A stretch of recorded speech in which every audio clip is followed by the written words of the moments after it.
Student, इस lecture में हम लोग कुछ खास टाइप के जो सेट्स होते हैं वो उसको देख लेते हैं। उसके बाद उससे आगे हम लोग सेट ऑपरेशंस के बारे में सीखेंगे। तो चलिए एक देख लेते हैं। सबसे पहले इक्वल सेट क्या होता है। इक्वल सेट्स, यहां पर देखिए two sets A and B are said to be equal.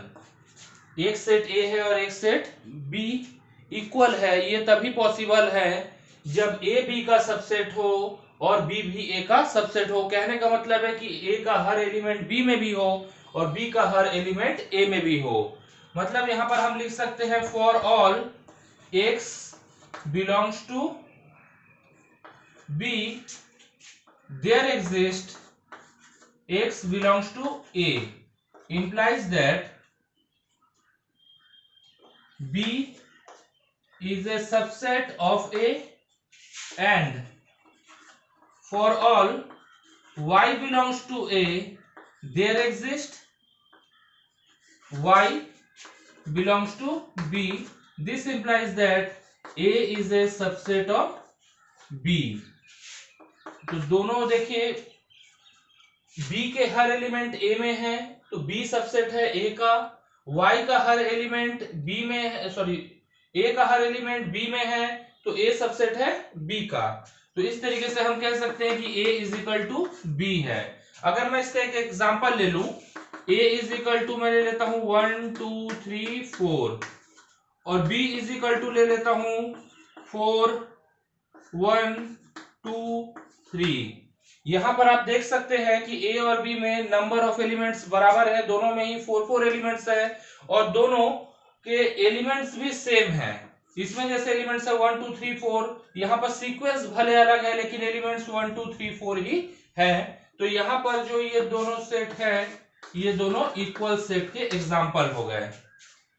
तो ये रहा हमारा इक्वल सेट। इक्वल सेट के बाद हम लोग आ जाते हैं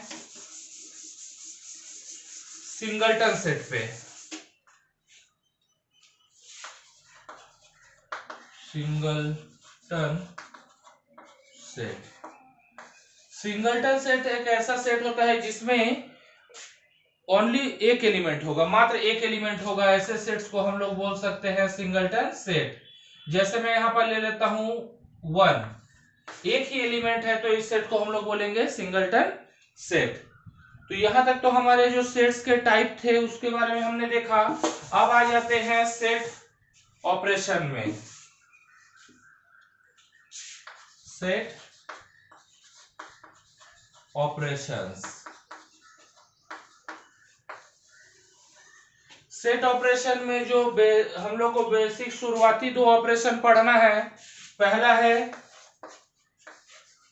union of sets. Union of sets क्या होता है, मान लीजिए कि दो सेट है ए और बी, तो ए यूनियन बी में कैसे एलिमेंट्स होंगे, x such that x belongs to A और एक्स बिलोंग्स टू बी। मतलब दो सेट ए और बी का आप यूनियन ले रहे हैं तो उन ए और बी के यूनियन में ऐसे एलिमेंट होंगे या तो वो ए में होंगे या तो बी में होंगे, या हो सकता है कि दोनों में ही हो। फॉर एग्जाम्पल एक आप देख लीजिए, एक सेट में ले लेता हूं ए, यहां पर लिखता हूं 1 2 3 4 5 6 और यहां पर ले लेता हूं बी इज इक्वल टू ले लेता हूं 4 5 6 7 8 9। तो यहां पर एक सेट हो गया ए, एक सेट हो गया बी। तो ए यूनियन बी जो होगा वो आ जाएगा 1 2 3 4 5 6 7 8 9। ये हो गया हमारा ए यूनियन बी। देखिए ए यूनियन बी में जो भी हमारा एलिमेंट आ रहा है वो या तो ए में है या तो बी में है या तो दोनों में ही है। तो ये हो गया दोनों सेट का यूनियन। अब आ जाते हैं अगला ऑपरेशन,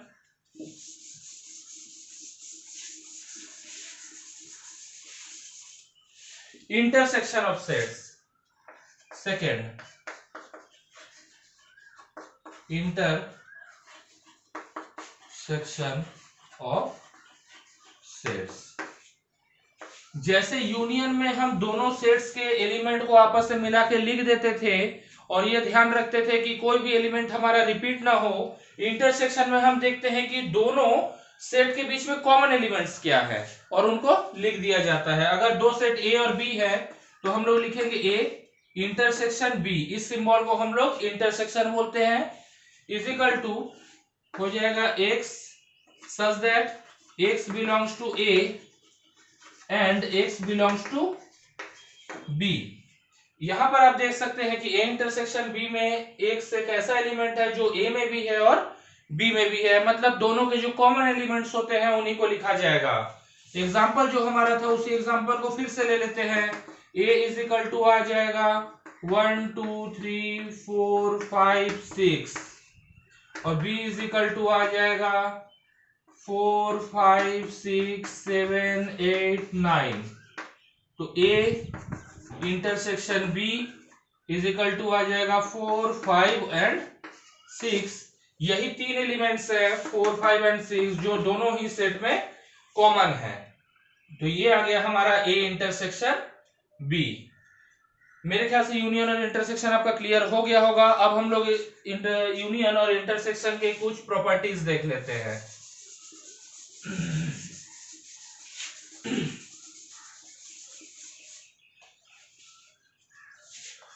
प्रॉपर्टीज,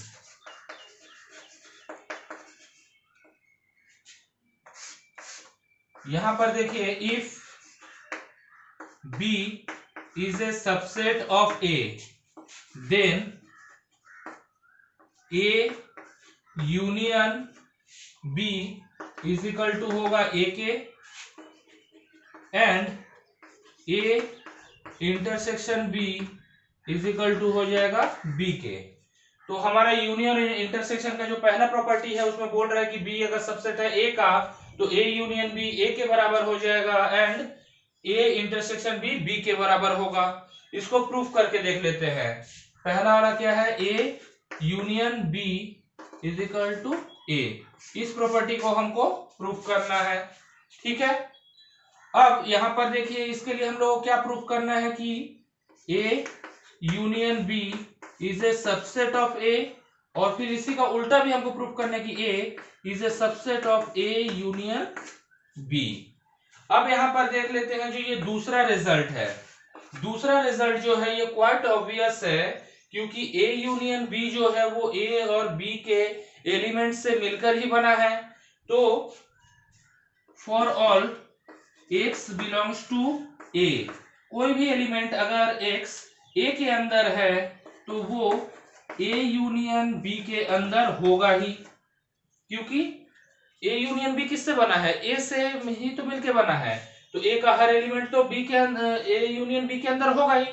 तो इसलिए हम लोग कह सकते हैं implies that a is a subset of a union b। इसको इक्वेशन 1 देके छोड़ दीजिए। इसका जो कन्वर्स है उसको हमको प्रूफ करना है, ये ठीक है। तो इसको प्रूफ करने के लिए हम लोग क्या कर लेते हैं, ए यहां पर मान लेते हैं let y belongs to A union B. एक एलिमेंट हम लोग मान लेते हैं कहां पर है, ए यूनियन बी में है। इसका मतलब क्या है, y बिलोंग्स टू ए और y बिलोंग्स टू बी। लेकिन हमारा शुरू में क्या था, a subset of b, but b subset of a है। Therefore, every element y exists in B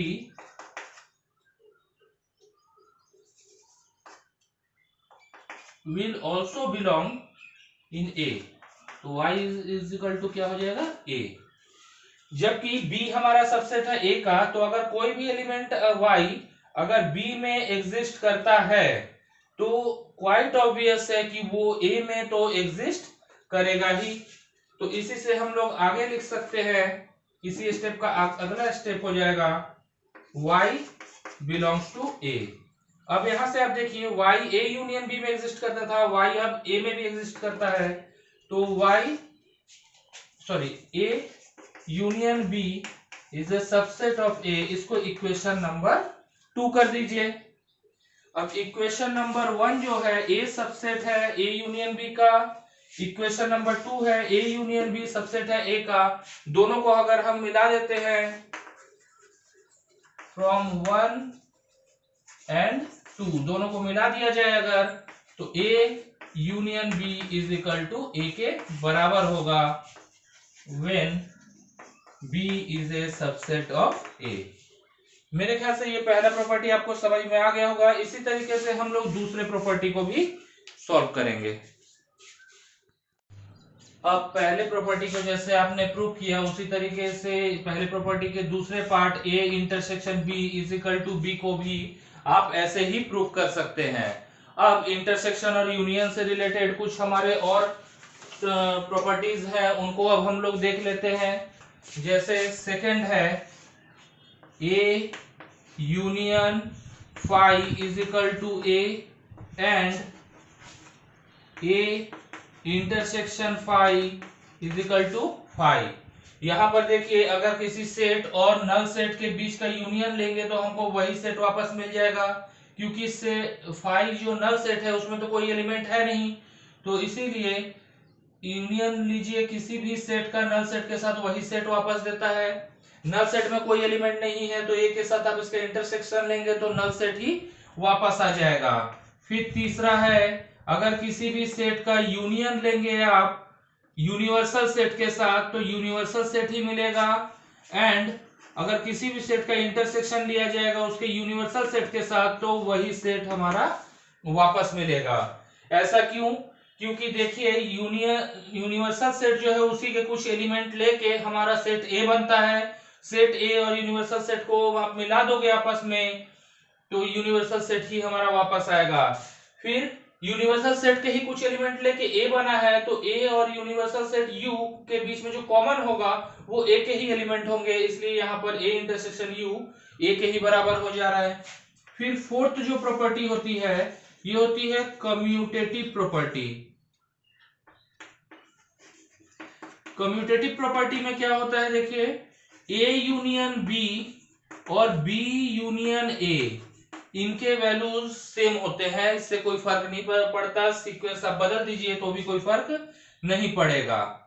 इसी तरीके से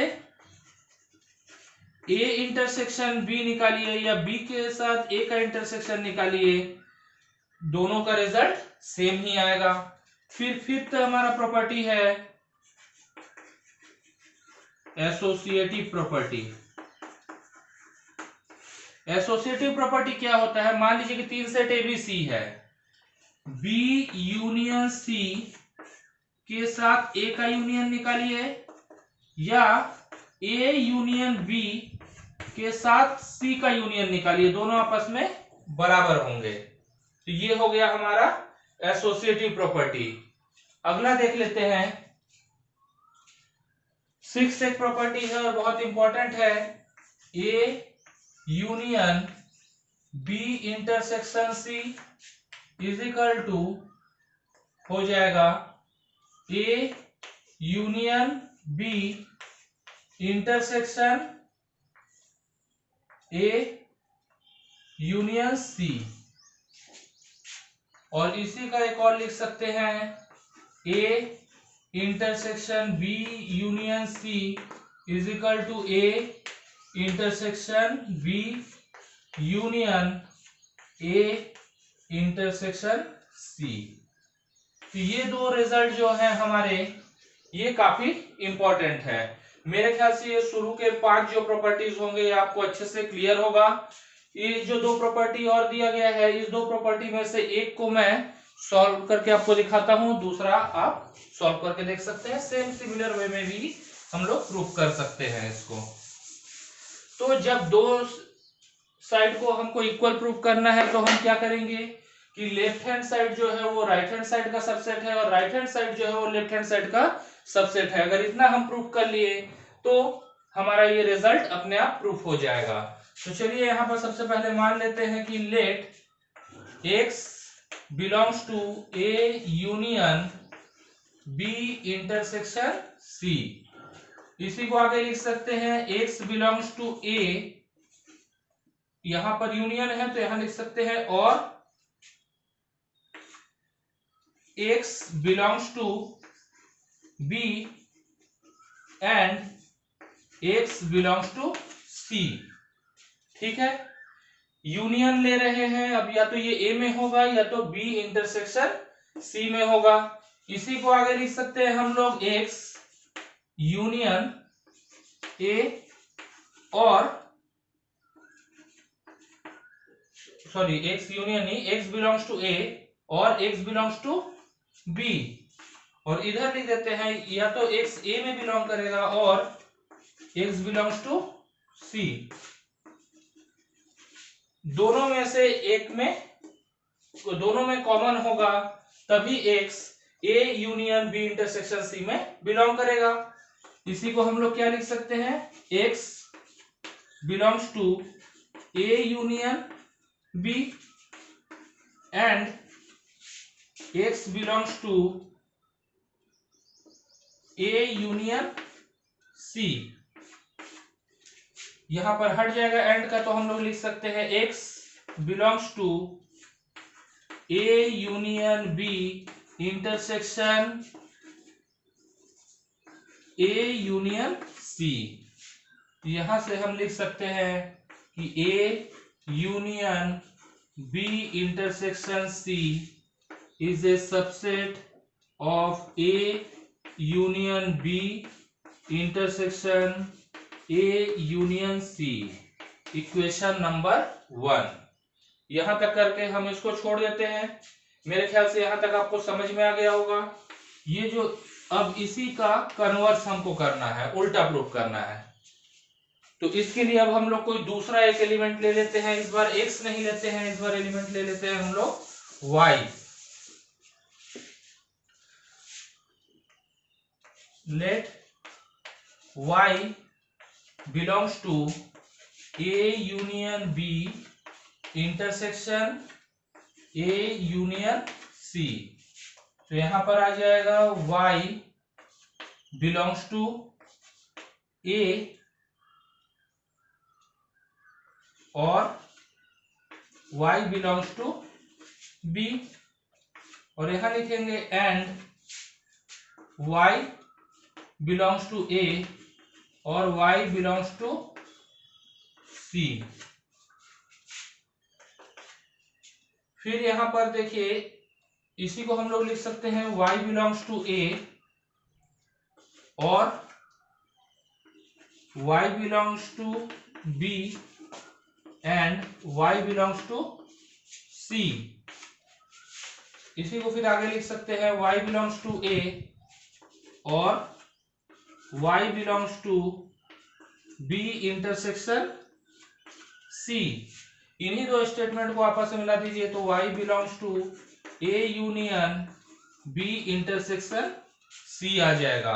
अब देखिए y जो a union b intersection a union c में बिलोंग करता था, वही y a union b intersection c में भी बिलोंग करता है। इसका मतलब क्या है कि a union b intersection a union c is a subset of a union b intersection c। इसको इक्वेशन नंबर 2 ले लेते हैं। इक्वेशन नंबर 2 और इक्वेशन नंबर 2 और इक्वेशन नंबर 1 को जब हम आपस में मिलाते हैं तो हमारा आ जाता है a union b intersection c is equal to a union b intersection a union c। तो इस तरीके से देखिए जो यहाँ पर दो प्रॉपर्टीज दिए गए थे, इसका पहला पार्ट आपका प्रूफ हो गया। इसी तरीके से आप इस सेकंड पार्ट को भी प्रूफ कर सकते हैं। इसके बाद सेट के और कुछ ऑपरेशंस हैं, उसको भी देख लेते हैं। अगला जो हमारा ऑपरेशन है वो है कॉम्प्लीमेंट ऑफ ए सेट। तो इसका डेफिनेशन क्या होगा, देखिए the complement of a subset a of u is denoted as A dash or A complement and defined by A dash is equal to x such that x belongs to U and x does not belongs to A। ये हो गया। तो देखिए U के किसी subset A का जो complement होता है उसको हम A डैश या A कॉम्प्लीमेंट ऊपर में C लिख के डिनोट करते हैं। और A डैश के अंदर कैसे एलिमेंट्स होते हैं? A डैश के अंदर ऐसे एलिमेंट्स होंगे जो U के एलिमेंट होंगे और A के एलिमेंट नहीं होंगे। U यहाँ पर क्या है? U यूनिवर्सल सेट है। तो चलिए एक एग्जांपल से हम लोग समझ लेते हैं। एग्जांपल में मैं एक यूनिवर्सल सेट ले लेता हूं 1 2 3 4 5 6। एक सेट ले लेते हैं A इज इक्वल टू 1 3 5। तो A का जो कॉम्प्लीमेंट होगा, A का कॉम्प्लीमेंट जो होगा वो होगा 2 4 6। देखिए A डैश में जो भी एलिमेंट आ रहा है 2 4 और 6 वो U का तो एलिमेंट है लेकिन A का एलिमेंट नहीं है। तो ये हो गया हमारा कॉम्प्लीमेंट ऑफ ए सेट। अब इसके कुछ प्रॉपर्टीज देख लेते हैं।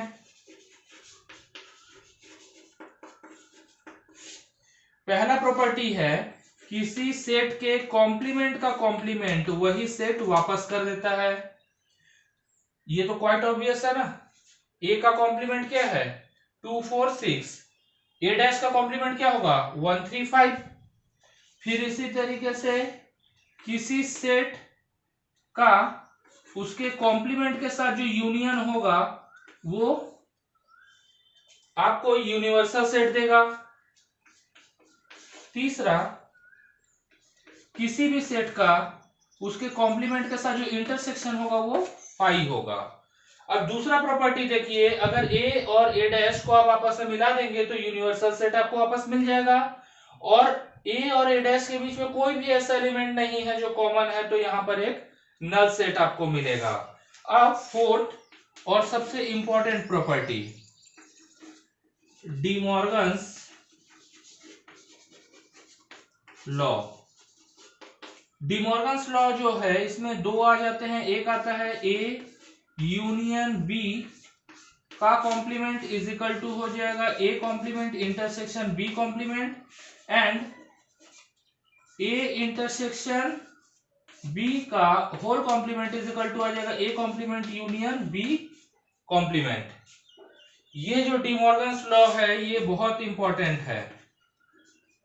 इसका प्रूफ आपको आना चाहिए और इसका बहुत ज्यादा यूज होता है। मेरे ख्याल से ऊपर के जो डेफिनेशन वगैरह है, एग्जांपल वगैरह आपने नोट कर लिया होगा। तो डी मॉर्गन्स लॉ को प्रूफ करके देखते हैं। शुरू के जो तीन प्रॉपर्टी है उसमें कुछ खास है नहीं, वो जो है ऐसा होना ही है, क्वाइट ऑब्वियस ही है वो।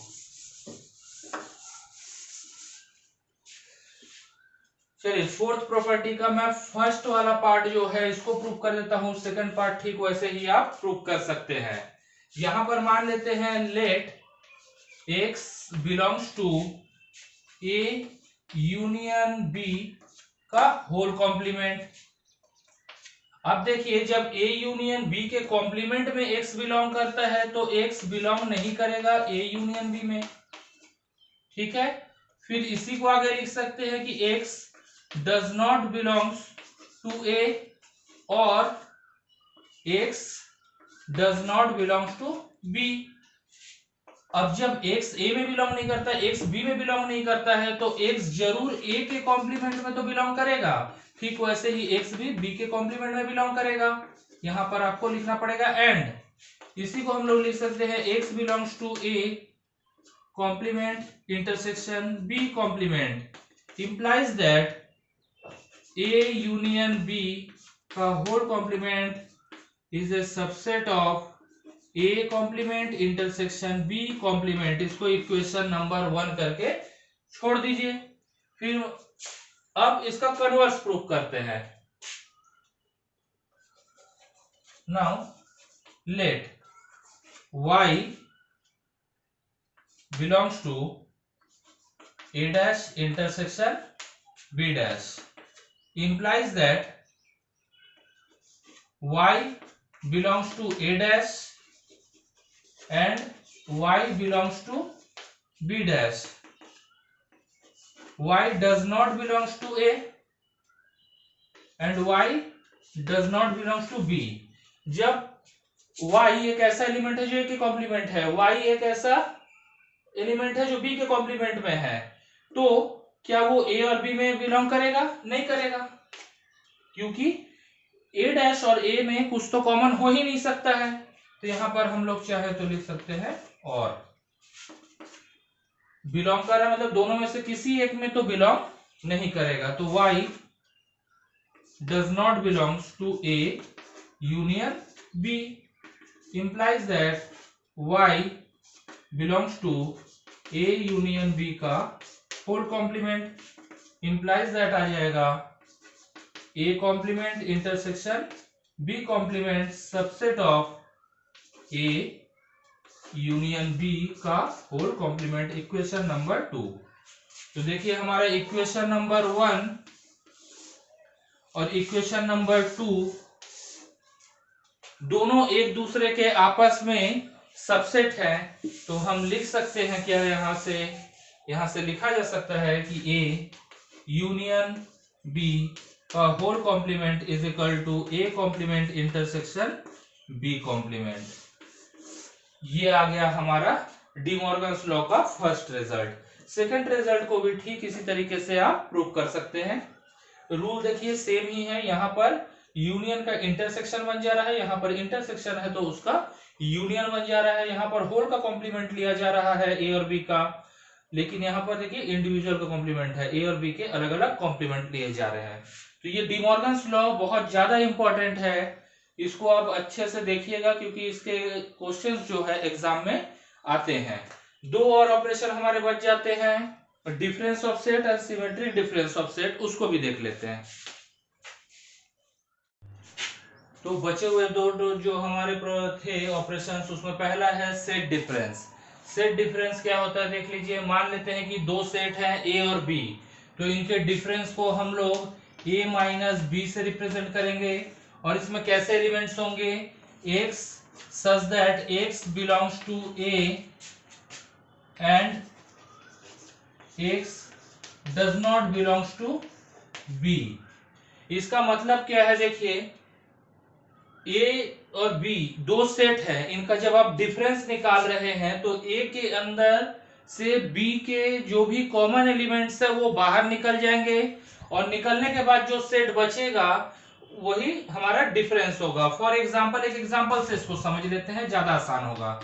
A इज इक्वल टू दिया गया है 1 2 3 4 5 और B इज इक्वल टू दिया गया है 2 4 6। अब अगर मैं लिखूं A माइनस B, ए और बी का डिफरेंस निकालना है, तो देखिए कॉमन एलिमेंट्स क्या क्या है, यहाँ 2 है और 4 है जो यहाँ पर 2 और 4 में है, तो a माइनस बी जो होगा वो आ जाएगा 1 3 5। ए में से वो एलिमेंट्स निकल जाएंगे जो बी के साथ कॉमन है। मतलब इसको आप लिख सकते हैं कि नोट करके आप इसको चाहे तो लिख सकते हैं कि note a minus B is equal to होता है ए इंटरसेक्शन बी कॉम्प्लीमेंट। मतलब ऐसे ही एलिमेंट लिए जाएंगे जो बी में ना हो, मतलब वो कहां पर होंगे, बी के कॉम्प्लीमेंट में होंगे। तो ये तो हो गया सेट डिफरेंस। अब इसकी प्रॉपर्टीज देख लेते हैं।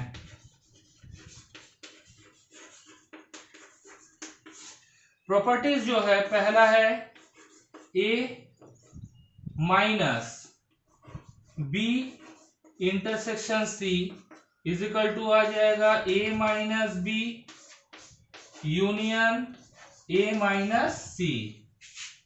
एंड सेकेंड जो इसका हो जाएगा A minus B union C is equal to हो जाएगा A minus B intersection A minus C. तो ये दो हमारे प्रॉपर्टीज हो गए डिफरेंस से। इसका पहला पार्ट जो है मैं उसको सॉल्व कर देता हूं, प्रूव करके देता हूं। दूसरा पार्ट को आप ठीक उसी तरीके से प्रूव कर सकते हैं।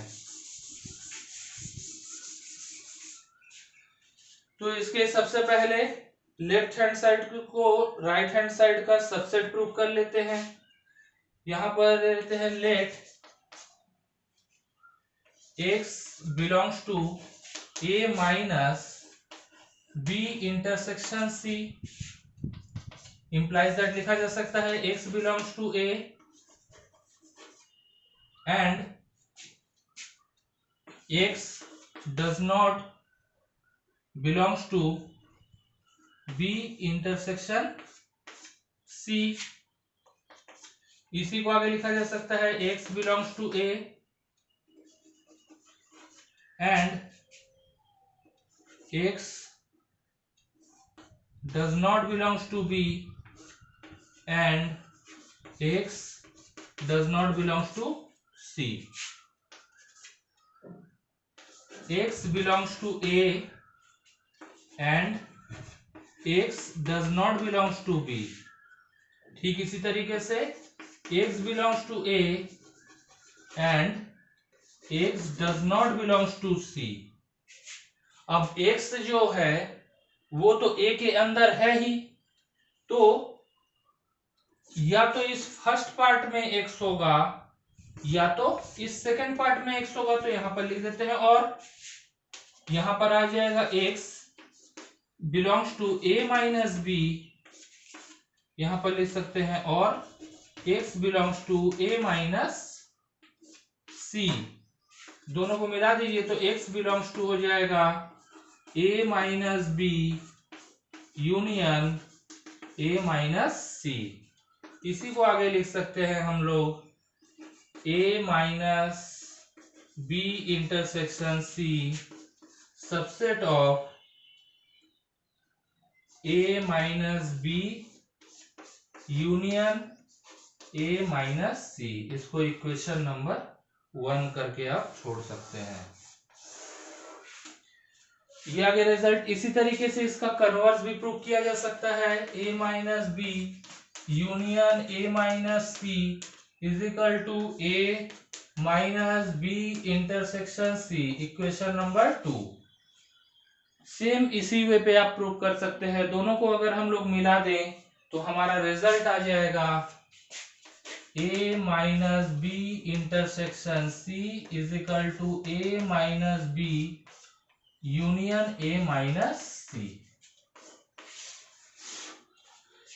इसी तरीके से सिमिलरली आप ये सेकंड रिजल्ट को भी प्रूव कर सकते हैं। तो ये तो हो गया हमारा सेट डिफरेंस। एक और टॉपिक हमारा बच जाता है इसके बाद, सिमेट्रिक डिफरेंस। मेरे ख्याल से इसको आप लोगों ने नोट कर लिया होगा। तो आगे हम लोग अब बढ़ते हैं सिमेट्रिक डिफरेंस में।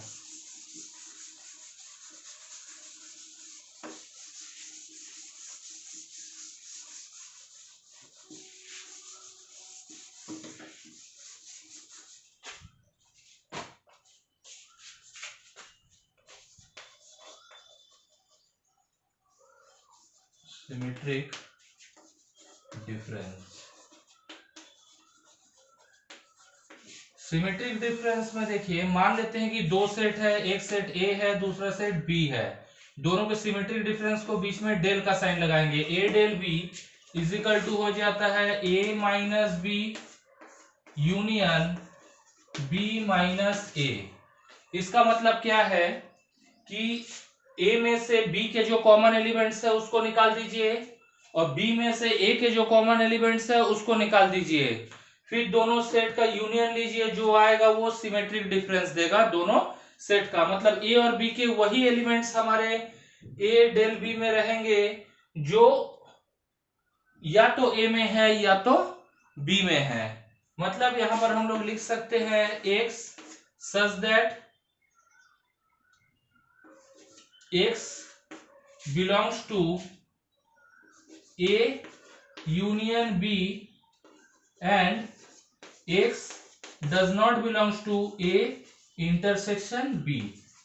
मतलब A और B के यूनियन में जो एलिमेंट्स हैं उन्हीं में से कुछ एलिमेंट्स होंगे, लेकिन ए इंटरसेक्शन बी के एलिमेंट्स को आप अलग कर देंगे।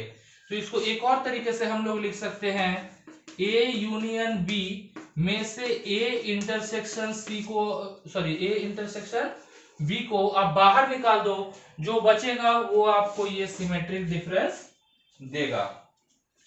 मेरे ख्याल से ये सिमेट्रिक डिफरेंस आप समझ गए होंगे, और आपका कोई भी डाउट रहा होगा तो मेरे ख्याल से इसमें क्लियर हो जाना चाहिए। तीन तरीके से देखिए मैंने इसको डिफाइन किया।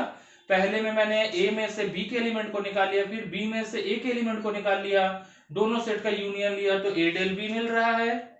यहां पर से हम देख रहे हैं कि ए डेल बी में ऐसे एलिमेंट होते हैं जो ए यूनियन बी में तो होते हैं, यहां पर एंड लिखना सही नहीं होगा, यहां पर लिख सकते हैं but X does not belong to A intersection B, मतलब A union B minus A intersection B लिखिए कीजिए, आपका A डेल B निकल जाएगा। इसी डिफरेंस को हम लोग बोलते हैं सिमेट्रिक डिफरेंस।